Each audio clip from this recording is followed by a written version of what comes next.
أجتاز السماء جلالا. شیطان کا کیا مطلب ہے؟ عربی زبان میں شیطان ایسے لفظ کے لیے استعمال کیا جاتا ہے جو جنوں، انسانوں، جانوروں اور ہر چیز سے دھتکارا جا چکا ہو، یعنی اس کی کوئی حیثیت ہی نہ رہ گئی ہو، وہ مکمل طور پر دھتکارا جا چکا ہو، لعنت ملامت زدہ ہو۔ اسی وجہ سے اللہ تعالیٰ نے فرمایا وَكَذَلِكَ جَعَلْنَا لِكُلِّ نَبِيٍّ عَدُوًّا شَيَاطِينَ الْإِنسِ وَالْجِنِّ، یہ سورۃ الانعام آیت نمبر 112 ہے۔ تو اللہ تعالیٰ نے انسانوں میں بھی شیطان پیدا کیے ہیں جس طرح اللہ تعالیٰ نے جنوں میں شیطان پیدا کیے ہیں۔ مطلب یہ ہے کہ ہر مخلوق، چاہے وہ جن ہیں چاہے وہ انسان ہیں، ان میں اللہ تعالیٰ نے ایسی صفات کے کچھ لوگ پیدا کیے ہیں جو انسانوں اور جنوں کو راہ راست سے ہٹانے کے لیے ہر وقت سرگرم رہتے ہیں۔ امام ابو جعفر فرماتے ہیں کہ ہر وہ چیز جو دھتکاری جا چکی ہو اس کا نام شیطان رکھا جاتا ہے، کیونکہ وہ اپنی جنس میں اخلاق اور اعمال کے اعتبار سے بالکل مختلف ہوتے ہیں، یعنی برے اعمال اور برے افعال کے مالک ہوتے ہیں۔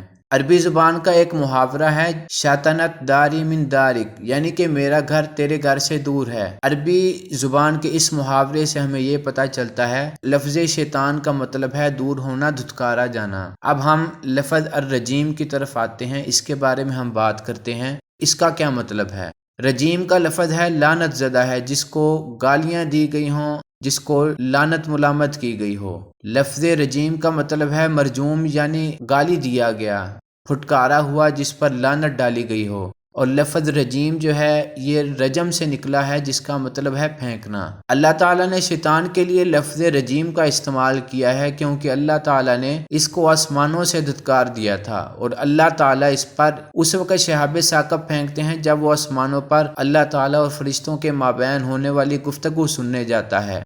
اس وجہ سے اس کا نام رجیم رکھا گیا ہے کہ اس پر شہاب ثاقب پھینکا جاتا ہے۔ شیطان چونکہ انسان کا پہلے دن سے ہی دشمن ہے، اور شیطان میں بنیادی طور پر اللہ تعالیٰ نے 3 خصوصیات رکھی ہیں جن کی وجہ سے وہ انسان سے ممتاز ہے۔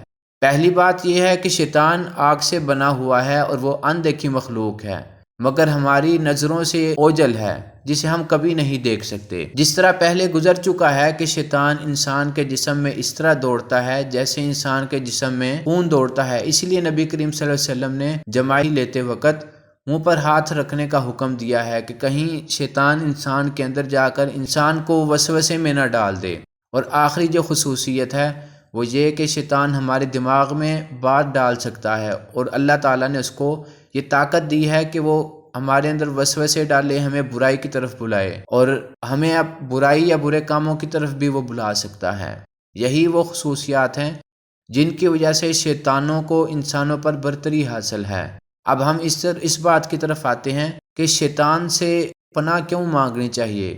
اب جب کہ ہم یہ بات سمجھ چکے ہیں کہ جب شیطان کو اللہ تعالیٰ نے اتنی طاقت دی ہے تو اس کے مقابلے میں اس سے بچانے والی ذات وہی اللہ تعالیٰ کی ذات ہے جس نے شیطان کو بھی پیدا کیا ہے، اور اسے سزا کے طور پر قیامت تک کے لیے مہلت بھی دے دی ہے۔ اسی وجہ سے اللہ تعالیٰ نے سورۃ النحل کی آیت نمبر 98 اور 99 میں حکم دیا ہے فَإِذَا قَرَأْتَ الْقُرْآنَ فَاسْتَعِذْ بِاللَّهِ مِنَ الشَّيْطَانِ الرَّجِيمِ، تو جب آپ قرآن پڑھیں تو اللہ تعالیٰ کی پناہ طلب کر لیجئے شیطان مردود سے۔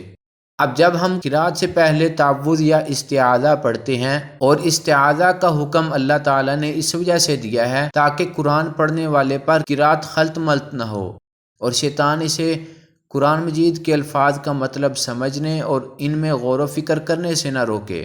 اللہ تعالیٰ نے اگلی ہی آیت میں قرآن مجید پڑھنے سے پہلے استعاذہ پڑھنے کا فائدہ بھی بیان کر دیا ہے۔ إِنَّهُ لَيْسَ لَهُ سُلْطَانٌ عَلَى الَّذِينَ آمَنُوا وَعَلَى رَبِّهِمْ يَتَوَكَّلُونَ، ایمان والوں اور اپنے پروردگار پر بھروسہ رکھنے والوں پر زور اس کا شیطان کا مطلقاً نہیں چلتا۔ یعنی کہ جب آپ اعوذ باللہ پڑھ لیں گے، جب ہم اللہ تعالیٰ کی پناہ میں آنے کے بعد پھر شیطان سے وقتی طور پر وہ طاقت اور وہ قوت چھین لی جاتی ہے کہ وہ انسان کو گمراہ کرے۔ امام سوری رحمہ اللہ اس آیت کی تفسیر میں فرماتے ہیں اللہ کی پناہ میں آنے کے بعد شیطان کے پاس ایسا کوئی مددگار نہیں رہ جاتا جو لوگوں کو ایسے گناہ میں ڈالے جس کا ارتکاب کرنے کے بعد لوگ توبہ نہ کر سکے۔ اس لیے ہمیں چاہیے کہ قرآن مجید پڑھتے ہوئے یا کسی بھی حالت میں ہوں ہمیں شیطان سے پناہ مانگنی چاہیے کہ اللہ تعالی ہمیں اس کے شر سے محفوظ رکھے۔ جزاک اللہ، بارک اللہ فیک۔ أسمو وأجتاز السماء جلالا